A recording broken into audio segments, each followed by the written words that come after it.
Et bonjour à tous, bienvenue sur la chaîne de Calistas to the Moon. J'espère que vous allez bien. Aujourd'hui, on débute directement par le Bitcoin, votre top 10 crypto.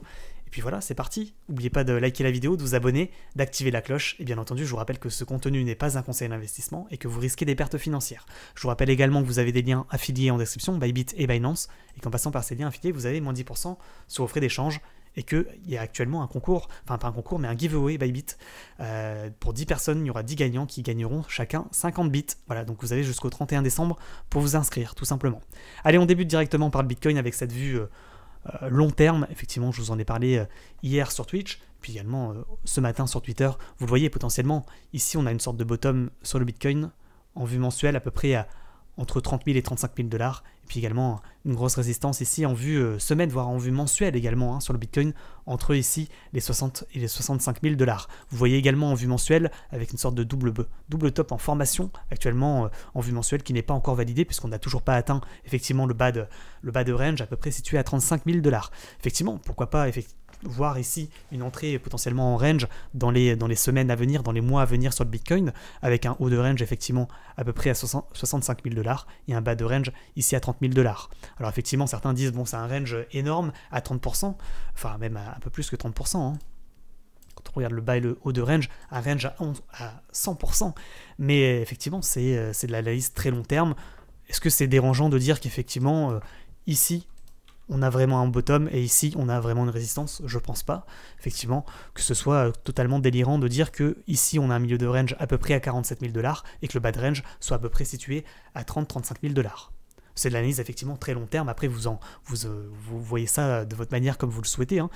Certains me disent effectivement également, on a toujours des plus bas de plus en plus haut, donc on n'a pas de rentrée en range. C'est vrai, pour le moment on n'est pas rentré en range, mais n'empêche qu'on ne fait pas des plus hauts de plus en plus haut. Moi je considère que la mèche qui est là, le plus haut historique à 65 000 $, n'a pas été cassée à la hausse et qu'on n'a pas été chercher une nouvelle vague haussière.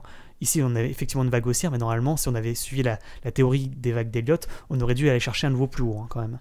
Là, ce qui n'est pas le cas. Donc, ça montre également que potentiellement, il y a peut-être on a trouvé une résistance importante à peu près à 65 000 $, qui correspond à peu près à l'ex-ATH sur le Bitcoin. Donc, attention quand même à ce qu'on ne casse pas effectivement ce support. Vous voyez cette zone de support, de milieu de range potentiellement sur le Bitcoin qu'il ne faudrait pas casser. On le voit ici, la clôture en vue semaine à peu près à 43 000 $ qui serait le premier objectif. C'est d'ailleurs l'endroit sur lequel on a méché lors du crash sur le Bitcoin. Et actuellement, vous le voyez, on est en train de buter potentiellement en milieu de range. Également, vous voyez cette ligne de tendance haussière, c'est pas impossible qu'on aille la chercher.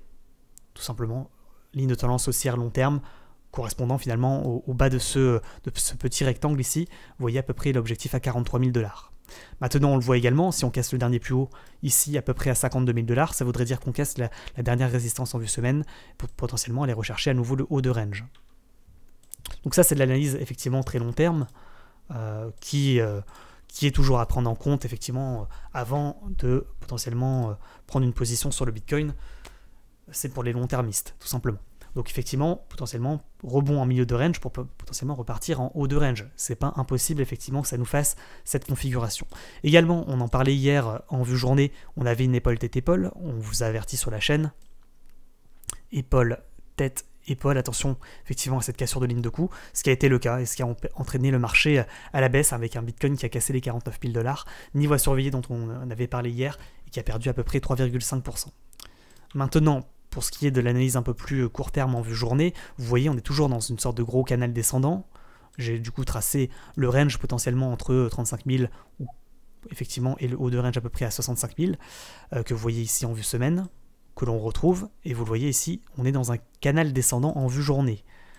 Pour le moment, on a rebondi sur une clôture à peu près à 47 500 $, c'est la clôture en vue journée qui sert actuellement de support.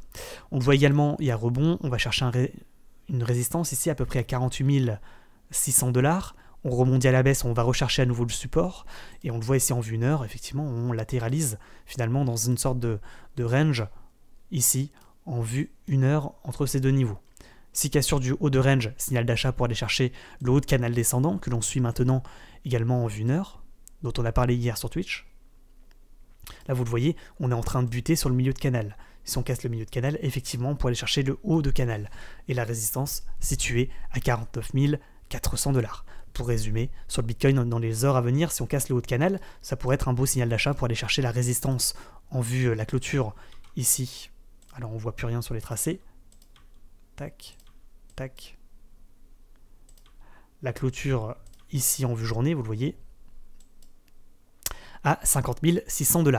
Pourquoi? Parce que tout simplement, on casserait potentiellement les 49 500 $, qui correspond ici, vous le voyez ici, à un niveau de résistance, une zone de résistance, correspondant également au haut de canal descendant. Donc ça serait un beau signal d'achat si on devait casser cette ligne pour aller chercher effectivement la clôture daily à peu près à 50 700 $. Maintenant, c'est pas forcément... quoique, c'est un scénario qui est effectivement tout à fait probable. En tous les cas possible. Qu'est-ce qu'il y a d'autre à dire sur le Bitcoin, à part vous dire qu'on est toujours dans ce canal descendant et que potentiellement, effectivement, on avait croisement des moyennes mobiles à la hausse, donc signal d'achat, croisement à la baisse, donc signal de vente. On rebondit sur moyenne mobile 20 périodes. Sur la caisse, on peut aller chercher la 20 à peu près à 50 000 $. Et potentiellement, effectivement, ça nous ferait penser à une entrée en latéralisation de cours, hein, quand même, entre ces deux niveaux. À court terme, hein, je parle. Entre les 47 500 $ et ici les 50 700 $. Avec un milieu de range, effectivement, à 49 000 $. Ce qui ne serait pas déconnant. Je pense qu'on va s'arrêter là-dessus sur le Bitcoin et qu'on décomplet. Attention, pour résumer, à la cassure du dernier plus bas à 47 500 $. Potentiellement, l'objectif ici sur le rebond, ça serait, pourquoi pas, les 50 700 $ correspondant au haut de range et à la moyenne mobile 20 périodes en vue journée. Je rappelle qu'une cassure de haut de range est un signal d'achat et qu'une cassure de bas de range serait un signal de vente. Voilà, je pense qu'on est complet sur le Bitcoin. On va pouvoir passer maintenant à aux crypto-monnaies suivantes que l'on analyse en vue journée. Le Luna qui ne casse pas, vous le voyez ici, son support à 66 $. Donc finalement, le Luna, effectivement, il confirme son entrée potentiellement en latéralisation de cours entre ces deux niveaux. Bas de range à ne pas casser, les 66,3, et le haut de range à casser pour repartir à la hausse, les 75 $. Tant qu'on ne sort pas de ce rectangle, on est, vous l'avez compris, latéral. Le NIR Protocol en vue semaine, rien à dire de particulier à part qu'on rebondit ici sur la moyenne mobile à 20 périodes. En vue journée, on casse le canal descendant, donc signal d'achat, il pump, il performe. On voit ici au niveau des chandeliers, potentiellement il pourrait y avoir un essoufflement du nombre d'acheteurs pour le moment, pour peut-être faire un pullback. On voit, il a tenté une cassure du haut de range en vue journée, situé à peu près aux 9 $, hein, on le rappelle. Là, on est en train de latéraliser un petit peu. On est toujours au-dessus des moyennes mobiles 9 et 20 périodes, toujours au-dessus des moyennes mobiles exponentielles. On voit qu'on est toujours en tendance globalement haussière sur le NIR Protocol, qu'on n'a pas cassé la ligne de tendance haussière, mais attention quand même à ce qu'on ne réintègre pas le range pour aller chercher finalement faire une cassure pullback. Vous voyez, cassure de la moyenne mobile, cassure, pullback pour retomber à peu près à 8,7 pour essayer de repartir en tendance haussière. Parce que je vous le rappelle, hein, quand on est au-dessus des moyennes mobiles exponentielles, on est haussier, quand on est en dessous, on est baissier. Donc là, on repasse au-dessus, donc potentiellement, on repart à la hausse sur le NIR Protocol. On rappelle également que potentiellement, il me semble qu'on avait vu une sorte de double bottom, donc effectivement, cassure de ligne de coup, cassure pullback, tant qu'on repasse pas en dessous des 9 $ ou ici des 8,7, potentiellement il pourrait y avoir effectivement une reprise de hausse. Avec une figure chartiste de retournement haussier en double bottom. Ligne de coup, peut-être plutôt située ici. Hein. Alors il m'a fait mon rectangle jusqu'à l'autre bout là, hop. Ok, je pense le range est plutôt à tracer de cette manière, avec un haut de range à 9,1. Latéralisation de cours. Ouais, on est plutôt en tendance latérale en vue 4 heures. Entre ces niveaux, on tente à chaque fois des cassures, mais on n'y arrive pas réellement. On le voit en vue 4 heures. On fait une cassure pullback. Donc là, potentiellement, tout va bien, j'ai envie de dire, sur le NIR Protocol, tant qu'on ne repasse pas en dessous des 9 $. Voilà, résumé. Sur le NIR, en tous les cas, il fait partie des crypto-monnaies qui repassent en tendance haussière. Hein. Vous voyez, double bottom, cassure de ligne de coup, on repasse au-dessus des moyennes mobiles exponentielles. C'est plutôt intéressant. Attention quand même à ce qu'on ne réintègre pas le range. Le bit, toujours en tendance baissière. On fait des plus hauts de moins en moins hauts et des plus bas de plus en plus bas, vous l'avez compris. On ne reprend pas la hausse sur le bit. On casse la ligne de tendance haussière dont on avait parlé hier. On va chercher l'objectif correspondant au support ici. Hein. Vous voyez, les 1,85. Donc c'est plutôt situé, les flèches sont plutôt situées comme ça. Hein. Donc potentiellement, il pourrait effectivement y avoir un rebond sur ce support pour aller rechercher à nouveau le haut de canal. Le AOA, Aurora, tendance plutôt latérale. On rebondit en haut de range, vous voyez en vue semaine, pour aller rechercher à nouveau le milieu de range, voire potentiellement le bas de range. Là, il y a une cassure du milieu de range, pullback, attention à ce qu'on ne recherche pas effectivement le bas de range. L'Ethereum, toujours en tendance haussière en vue journée, toujours dans un canal ascendant en vue journée également. Tant qu'on ne sort pas du canal ascendant, on est ascendant, vous l'avez compris. En vue journée, également, on est dans une tendance latérale. Tant qu'on ne casse pas le bas de range, le support à peu près à 4000 $, j'ai envie de vous dire, tout va bien sur Ethereum, on pourrait rebondir potentiellement pour aller chercher le haut de range. Si cassure par contre du bas de canal, attention, ce serait un signal de vente pour retomber en bas de canal ascendant que l'on suit en vue semaine. On voit également, il y a les moyennes mobiles, la moyenne mobile 20 périodes en vue semaine à peu près à 3700 $ actuellement. J'ai envie de dire que sur Ethereum, ça fait partie des crypto-monnaies qui ne sont pas en tendance baissière hein, globalement, en vue journée, voire même en vue semaine. Donc pour le moment, sur Ethereum, globalement, tout va bien, tant qu'on ne casse pas les 4000 $. Le Matic, toujours en tendance relativement haussière en vue semaine, on fait toujours des plus hauts de plus en plus haut, des plus bas de plus en plus haut. On va chercher le haut de canal, on rebondit pour mieux retomber en milieu de canal. Si on casse le milieu de canal, on va chercher effectivement le bas de canal. Niveau à surveiller à court terme, les 1,93 correspondant à l'ancien haut de range. Si on réintègre, attention, on pourrait aller chercher effectivement le bas de canal ascendant. Potentiellement, il pourrait y avoir également un rebond en milieu de canal pour aller rechercher à nouveau l'ATH, voilà, ou le haut de canal ascendant. Le AVAX, toujours dans un canal ascendant, on rebondit potentiellement en bas de canal, on rebondit sur moyenne mobile 9 périodes, on casse les moyennes mobiles exponentielles, donc on amorce potentiellement une entrée en latéralisation, voire une entrée, un retournement de tendance baissier.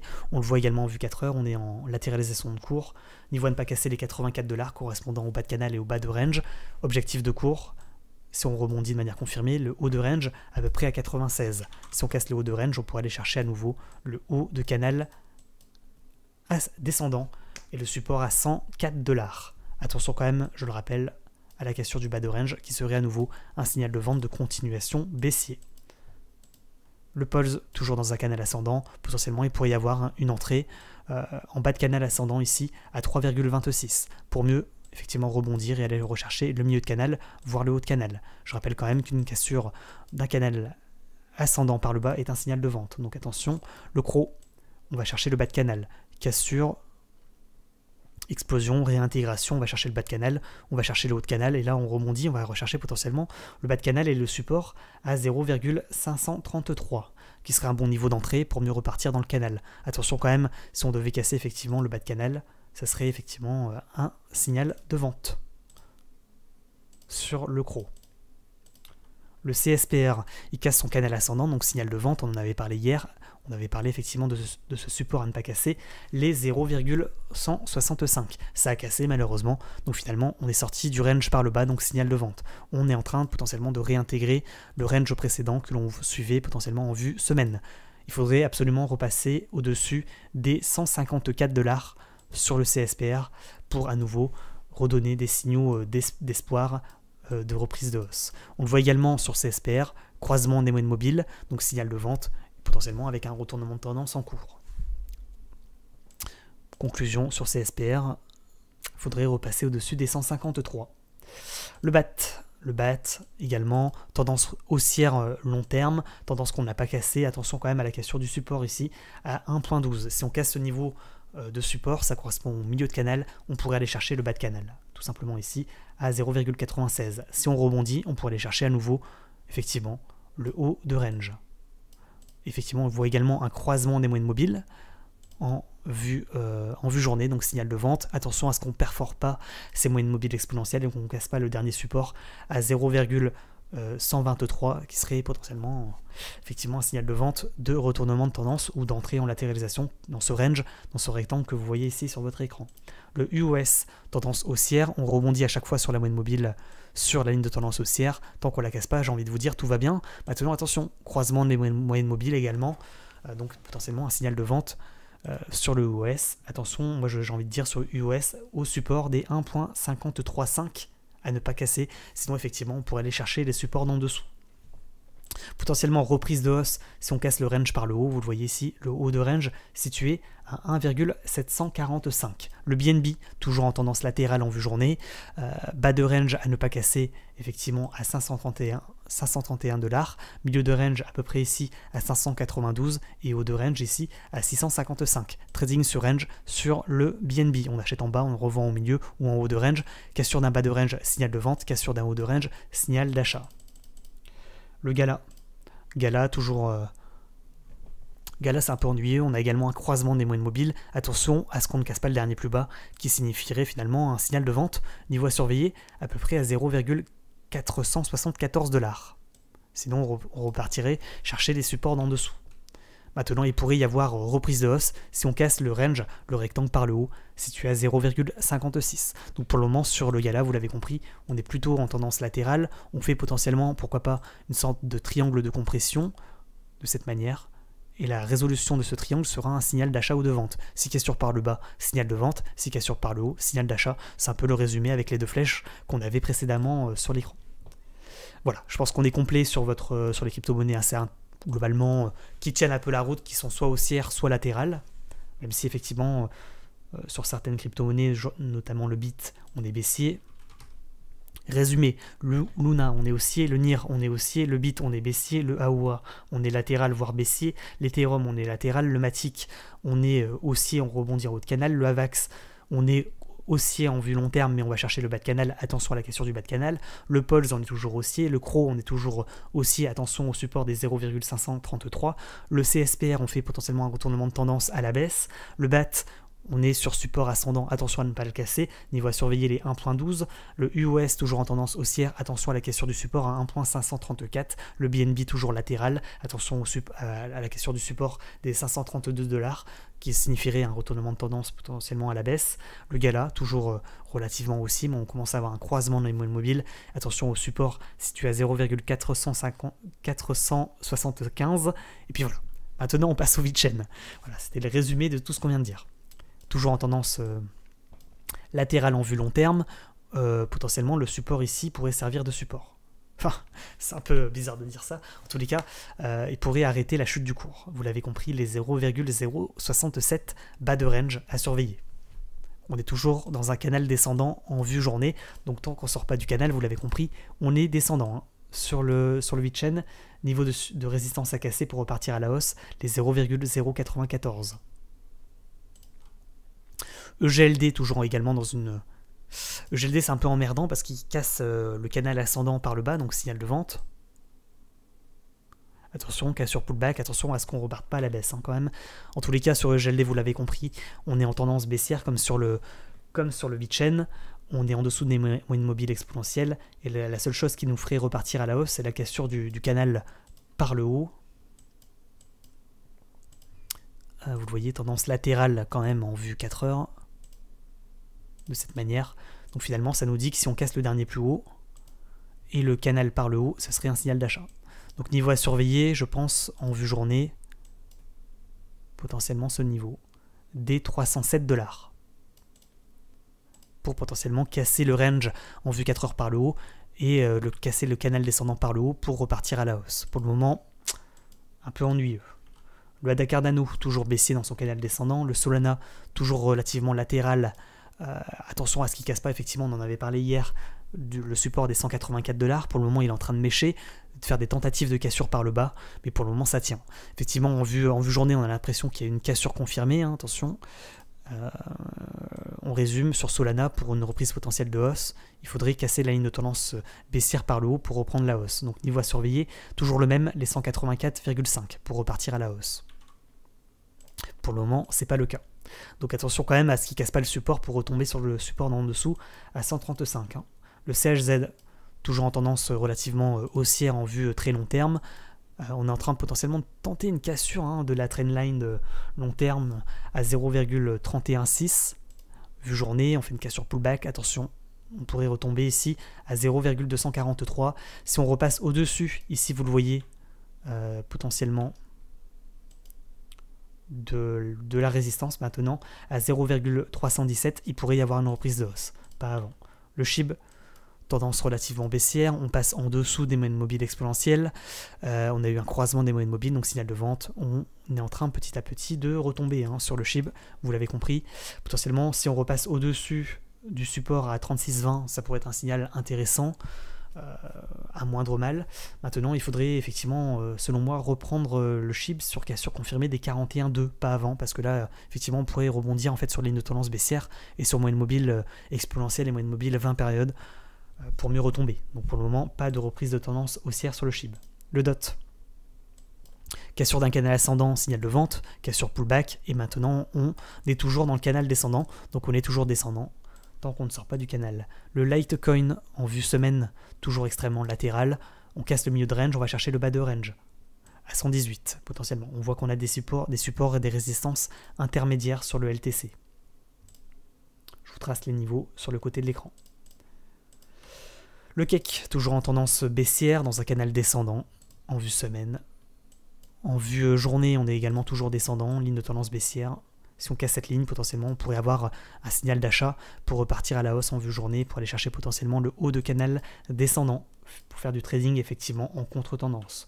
Le XTZ, il rebondit en haut de canal pour rechercher le milieu de canal, voire le bas de canal, donc attention.